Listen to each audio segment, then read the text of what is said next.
everyone, this is Travis with Steel Magnolia, and today I'm going to be doing a transmission fluid change on my 2006 Lexus GX470. I'm going to be pumping the fluid out and pumping the fluid in small steps, and I'm going to try to document this for you so you can see the way I did it. Okay? Looking up under the hood at the Lexus, I've removed the plastic cover that goes here. This is the auxiliary transmission cooler. I think they put these on the vehicles that are equipped with the factory tow package. This line connects here. This is on the top. So you'll know the orientation.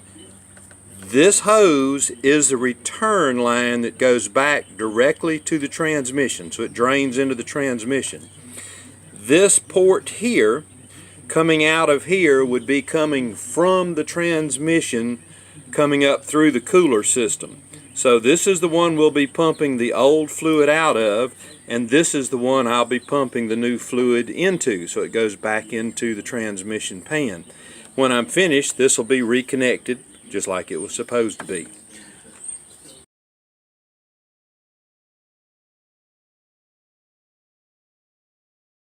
Alright, well, I've got the oil pan off. It was, you can see the magnets in the bottom there, 4 magnets. This is the drain port, goes towards the rear of the vehicle. And this is the overflow or the check port. You can tell that's a raised up piece. That's where you check to make sure your level is correct. And that is the drain. So basically what happens, let me turn this around, as you fill it up with fluid, your fluid comes up to here. Whatever runs over this point is going to drain back out when you remove that plug.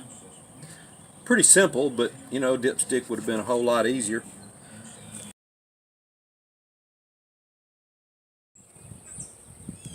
Okay, this is the pump, if you want to call it that I use for pressurizing a canister.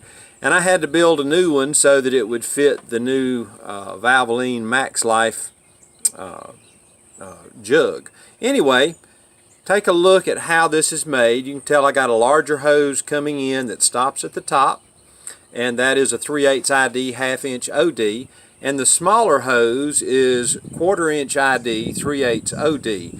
And that's just a piece of copper electrical wire, house wiring that's up in there. And all that does is help to keep this straight. And then the end is sort of notched so that it won't get a suction on the bottom.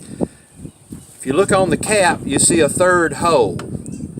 Basically what happens is the larger line, this one, is pressurized by my air compressor, and I have a fitting that just slips right up inside this size hose, so it works well.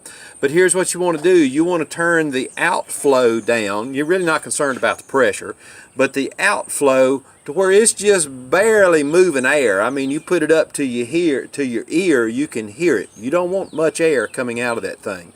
So basically, the air, whenever it comes through the large tube,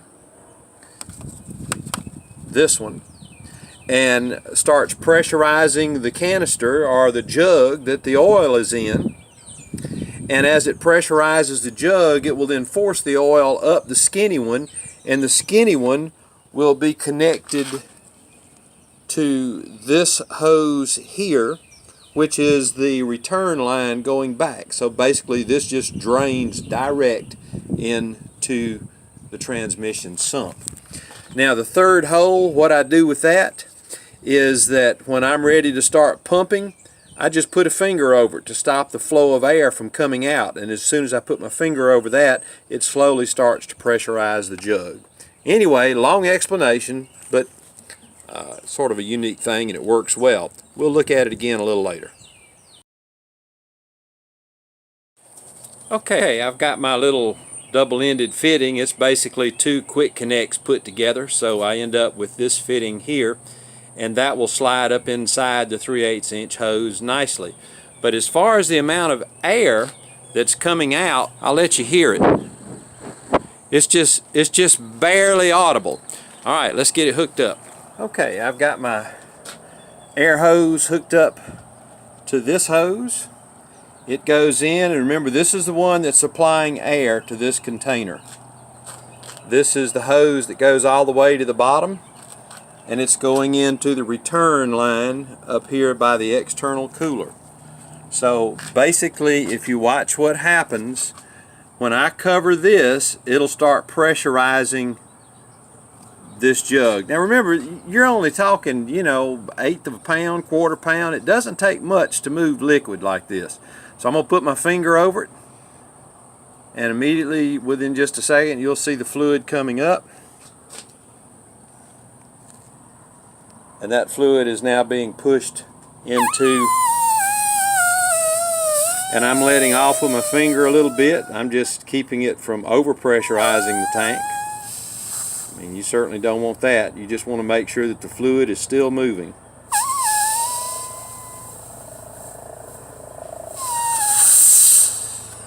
And I'm going to come around to the back side so we can see how much fluid's already gone in.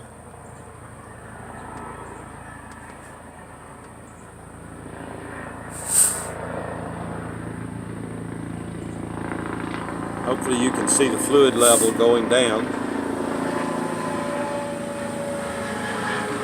And this is just the oil that came out of the pan and the filter.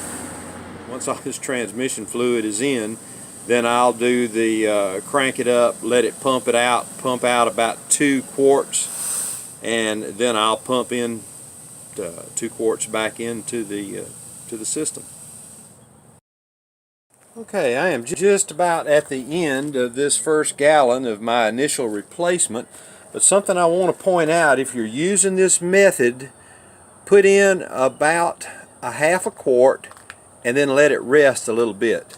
Unless you have the fill plug out of the transmission, or even the overflow plug out of it, which I wouldn't do for this, you can actually put stuff into the transmission faster than the little vent system can take it out. And remember, the vent comes up inside here somewhere where it vents the transmission and the transfer case. So I'm going to go ahead and get the last of this in. Let a little air out. You notice the jug's not really swollen that much. 1 gallon down. Simple little system. Basically a little over 5 quarts of fluid that came out of the transmission when I drained and took the pan off and the filter. So I've already put 1 gallon of fluid back into the system, and then so this will be the remaining part that I'll put in. Once I have this fluid pumped in, and I'll transfer that into an empty can that I'm running on my pump. Once I have that in, then I'll be ready to start the motor and let it start coming up to temperature slowly, but pumping out about 2 quarts at the time, and then refilling 2 quarts. And that should clean the system out. It's not a power flush, shouldn't be dislodging anything, just slowly and gently removing the transmission fluid. Okay, just cranked up the motor and went through all the gears, and this was what I pumped out. And that's the clean. And I will measure what's in here. I will refill that amount into this bottle and then pump it back into the sump.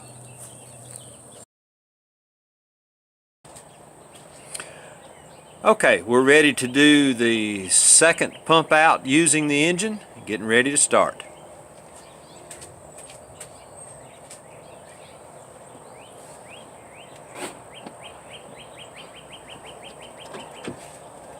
Clear.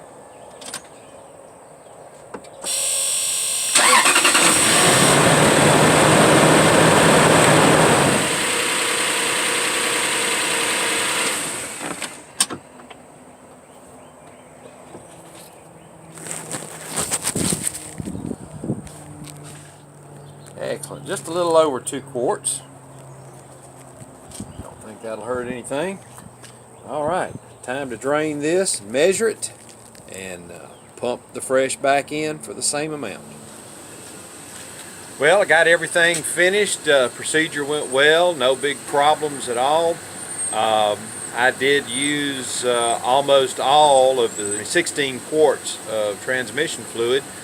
After it started clearing and while it was pumping out, I continued to run it for another cycle or two just to get it clean. I mean, why not?